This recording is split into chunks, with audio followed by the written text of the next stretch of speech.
ยังอยู่ถ้ำปูคำคือเก่าเดี๋ยวข่อยสิพาพวกเจ้าขึ้นไปเทิงถ้ำเด้อไปเบิ่งในถ้ำว่ามันมีอย่างแน่ไปขึ้นไปเลยตอนนี้กำลังย่างขึ้นไปเบิ่งถ้ำปูคำทางย่างขึ้นมานี่สันสมควรข้าเจ้าจะพยายามเฮ็ดให้มันคล้ายๆคันไดเพื่อให้เฮาขึ้นได้ง่ายแล้วก็สิมัดไม้อยู่ทางขอบให้เฮาจับให้เฮาได้ดึงขึ้นความสูงที่เฮาย่างขึ้นมานี่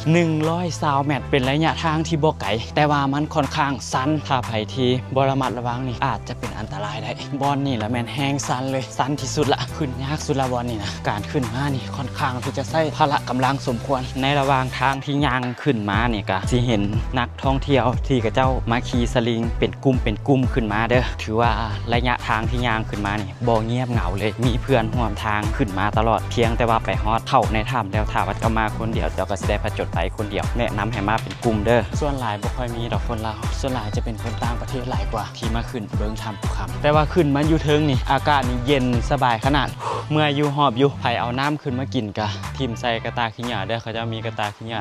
ให้ทีมใส่ให้อยู่ตัวนี้จะเป็นบริเวณหน้าถ้ำเด้อเข้ามาในบริเวณถ้ำนี่ทางก็จะเป็นภูเขาในถ้ำแบบธรรมชาติเลยนะเขาจะบ่ได้เฮ็ดทางแบบปูคอนกรีตให้เข้าไปเบิ่งเด้อถ้าว่ามายืนอยู่นี่แล้วเลี้ยวไปทางหลังค่อยนี่นะก็สิเห็นเป็นพระพุทธรูปนอนอยู่ไผเข้ามากะไปกราบไปไหว้ก่อนก็ได้แล้วก็จังเข้าไปในถ้ำนี่ค่อยบอกเลยว่ามืดเด้อมืดหลายเพราะว่าบ่มีไฟจะเห็นสว่างเฉพาะบางบอนที่เป็นหูเป็นซองที่แสงมันซองเข้ามาแนะนำให้เอาไฟฉายเข้ามานำค่อยนี่เข้ามาคนเดียวค่อยกับบ่กล้าเข้าไปเลิกปานใดถ้าว่าเข้ามา 2-3 คนนี่ค่อยสิพาทั่วเลาะอ้อมหมดอยู่แต่ว่าค่อยบ่กล้าเข้าไปเลิกปานใดเพราะว่าค่อยมาคนเดียวเดี๋ยวตอนนี้ซอกเพื่อนร่วมทางก่อนเดี๋ยวสิย่างเข้าไปนะพระเจ้าในถ้ำนี่บ่มีดอกไฟเด้อค่อยก็ลืมเอาโทรศัพท์มา